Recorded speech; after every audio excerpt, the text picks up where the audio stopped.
सुबह तमाम वो सोशल मीडिया अकाउंट्स जो सरकार से लगातार सवाल पूछते हैं, सरकार की विफलताओं को उजागर करते हैं, जनता के मुद्दे उठाकर सरकार को घेरते हैं, वो हिंदुस्तान में ब्लॉक कर। सोशल मीडिया अकाउंट ब्लॉकिंग पर विवाद तेज।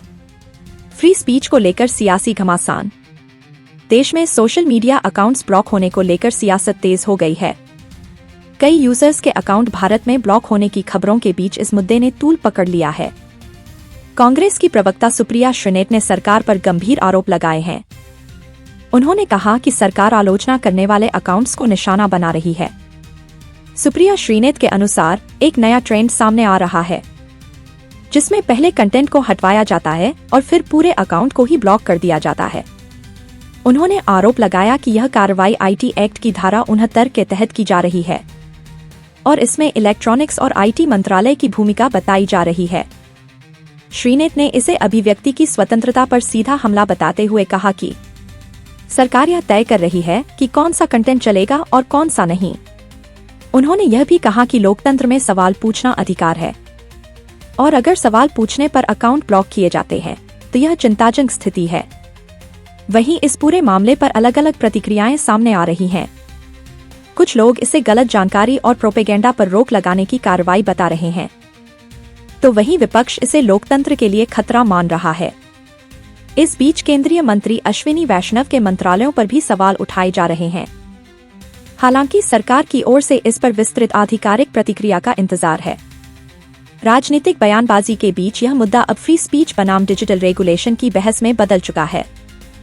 विशेषज्ञों का मानना है कि सोशल मीडिया पर संतुलन बनाना एक बड़ी चुनौती है, जहां फेक न्यूज पर रोक और अभिव्यक्ति की आजादी दोनों का संतुलन जरूरी है। फिलहाल यह मामला तेजी से तूल पकड़ रहा है और आने वाले दिनों में इस पर और राजनीतिक प्रतिक्रियाएं देखने को मिल सकती हैं। आज सुबह तमाम वो सोशल मीडिया अकाउंट्स जो सरकार से लगातार सवाल पूछते हैं, सरकार की विफलताओं को उजागर करते हैं, जनता के मुद्दे उठाकर सरकार को घेरते हैं, वो हिंदुस्तान में ब्लॉक कर दिए गए, हिंदुस्तान में विथहोल्ड कर दिए गए।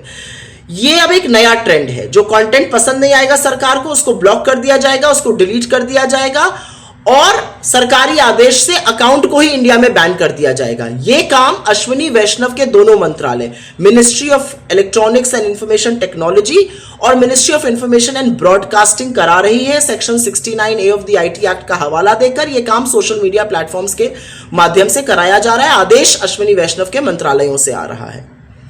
यह आजादी जो अभिव्यक्ति की है उस पर एक बहुत बड़ा प्रहार है।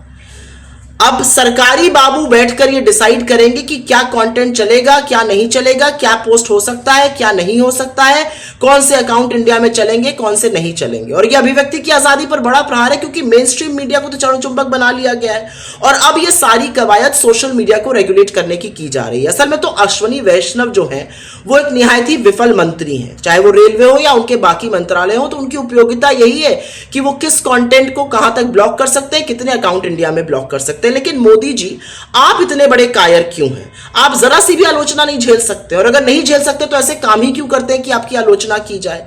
असलियत तो यह है कि यह करने से आप अपना डर, अपना खौफ, अपनी विफलता और बयां करते हैं। सवाल रुकेंगे नहीं, आलोचना रुकेगी नहीं, लेकिन आप ऐसे काम करते रहिए।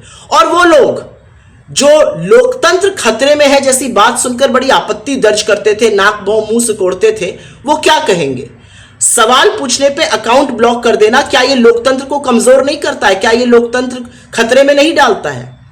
तमाम ऐसे अकाउंट्स जो मेरे संज्ञान में आए ब्लॉक हुए, वो मैंने अपने पोस्ट में डाल दिए हैं। जो आप जानते हो उसको कमेंट में जरूर डालिए। और एक बात याद रखिएगा, आज ये अकाउंट बिना कारण ब्लॉक हुए, कल आपका भी हो सकता है।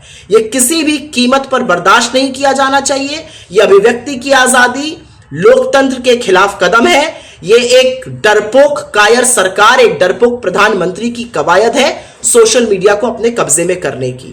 आप ना सवालों से बच सकते हैं, ना आलोचना से बच सकते हैं। इस तरह की उल जलूल हरकत करके आप अपना डर जरूर साबित करते हैं।